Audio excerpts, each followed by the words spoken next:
Welcome back, Guardians.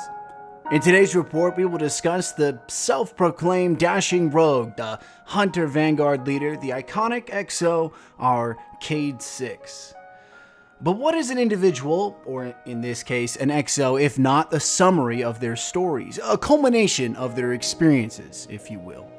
We are the very definitions of the actions we choose that will either impact our lives for the better or for the worse. And the stories Cayde has are perhaps some of the most influential. Spanning from the Golden Age to the collapse with a brief encounter with a darkness-enveloped shadow, Cayde's stories help present him as an individual that is much different than his humorous exterior. He is a man, or was, that has suffered an uncountable number of years witnessing destruction and defeat, in which these experiences help shape his deflective disposition. Inside those circuits, past the humorous and nonchalant exterior, there was once a flesh and blood man, an individual like any one of us. But it is his past that helps him see clarity in our future, our new chance at a better age, free from the darkness. And if the traveler wishes to continue its slumber, we will be free from it as well. These are the stories of the Hunter Vanguard, Cayde-6. To begin, we should understand that Cayde's position as an XO is not something that can be explained casually. Since we've lost so much of our history during the collapse, even understanding the common physiology of our XO brothers and sisters is highly challenging. We know the XOs eat, sleep, and act just as human. They are capable of emotions, expressing themselves with intelligence, and possess matured physical capabilities. But to an extent, some frames and ghosts can do the same. So what makes them different? What makes an XO more than just machine, more than just circuitry and pre-programmed personality? Well, for starters, XOs are theorized to be much more than lifelike human replicants. They are a culmination of years of advanced Golden Age research. XOs are, or at least were, the next step in human evolution. You see, our bodies are frail and susceptible to disease, age, and overall damage. Even during the Golden Age, when the life expectancies tripled, it still wasn't enough for some humans. And to be fair, during that time, anything seemed possible, so why not immortality? There is an old XO quote, it goes something like this. "This is what I believed happened. Back in the time before any XO can remember, it explains everything. I think someone wanted to live forever." But you may ask, why is this piece on the XO so important, so substantial, so necessary that it must be explained? Cayde is one of the few XOs to remember his time as a human, before or just at the start of the Golden Age. And while his memories are scrambled and confused, it does provide clear evidence to support the theories that XOs were indeed human. Cayde remembers his time as a mercenary for hire during the Golden Age, as he was contracted by Clovis Bray to extract a type of corporate package. It's likely, during this period, human corporations vied and competed against one another, and by consequence, corporate espionage was below none of them. Cayde would unfortunately damage a large portion of a space station's hull after his extraction mission went awry, but to his surprise, Clovis Bray didn't press charges or send an extermination squad or bury him in legal fees. They did something perhaps much, much worse. They offered a lifeline in the high seas of apathy, where no one around Cayde supported him. And with all safe holes filled, he made a choice that would eventually transform him into a capable, albeit confused, war machine. Cayde remembers a few pieces of vital information that, with time, could uncover the true origins or at least a more complete theory of the XOs. In his words, he states, "Saturn, no, someplace else, someplace colder. This moon has almost been completely converted, our sarcophagus of ice and iron. I came here, flesh and bone, gave everything to the ice.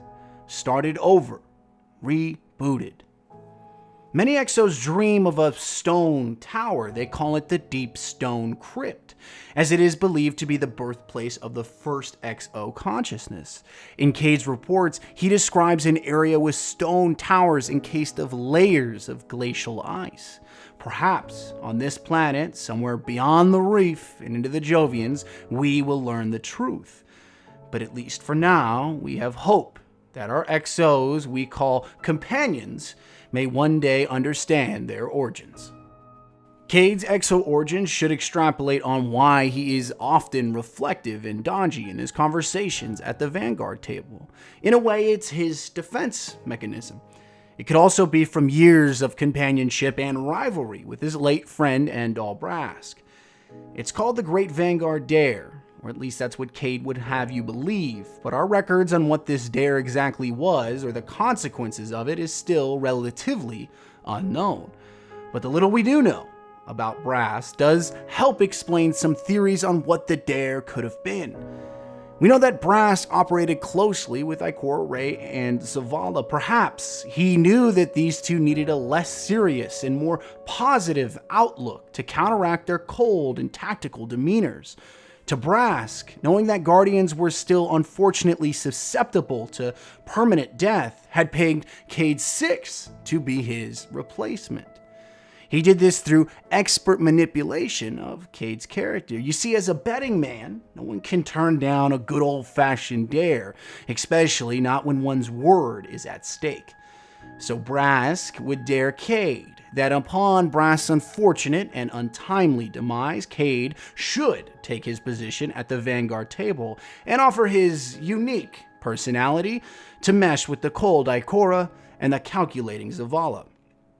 Hunters have a sort of singular honor that respecting the dead, especially the wishes of a companion, should never be taken lightly. Figuratively, Cayde would take up the cloak of Endal-Brask and begin mentoring new hunters at the Vanguard table just as his predecessor did. Literally, Cayde would take up the cloak of Brask and wear it as a vow, as there is no promise greater to a hunter than that of taking up a fallen brother's cloak. But worry not, Guardians. Endal-Brask has been avenged with the death of his murderer, Taniks the Scarred, the notorious mercenary Fallen that answered to No Kell. There was one final intriguing point about Cayde that should be addressed, regardless of what personal beliefs you may have on this subject. There was a recorded Vanguard meeting in which Endal-Brask is stating that Cayde is actually an agent of Rasputin, or that he is possibly a piece of Rasputin in Exo form. Normally, these reports wouldn't include such outlandish tales of what clearly seems to be two companions testing their respective comedic boundaries. Because the reports seem that Andal was talking to Cayde in a tongue-in-cheek behavior, it's truly difficult to know if Andal was being sincere. But for a moment, let's take a look at the evidence. We know that Cayde has access to Rasputin's bunker codes, as he used them in conjunction with the Guardian fire team to retrieve a prototype stealth drive to be outfitted to a space-worthy ship. This could be pointless conjecture or just extraordinary coincidence, but it should be at least thought about, even if it was meant as a joke. Cayde's story seems to be authored by one of those old Earth dramatic writers, showcasing a tale of redemption, another chance at a new life, a hopeless romantic, but most importantly, as an iconic gunslinger vowed to uphold the legacy of his fallen mentor. As a hunter, he grows restless in the tower, constantly seeking to rejoin the Guardians he oversees in the romantic escapades of glory and plunder. To Cayde, the future, this new age that everyone is so fond of speaking about, is not locked away in some golden age mausoleum. It's not hidden behind some archaic passphrase in a bunker thousands of feet below our soil. It's right in front of us, and according to Cayde, that future is made every day by Guardians. When you look to Cayde for advice or honesty, push past his deflective screen of humor and see him for an individual who puts aside his personal stake at glory to take up the vow to a comrade. that redemption and self-discovery are the very foundations of his character. May the hunters guide you and keep you safe, Guardians.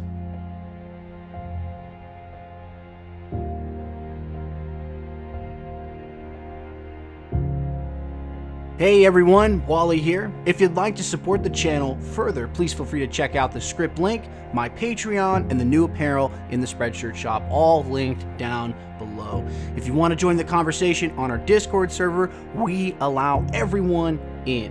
Like the video if you enjoyed the content, and subscribe for more.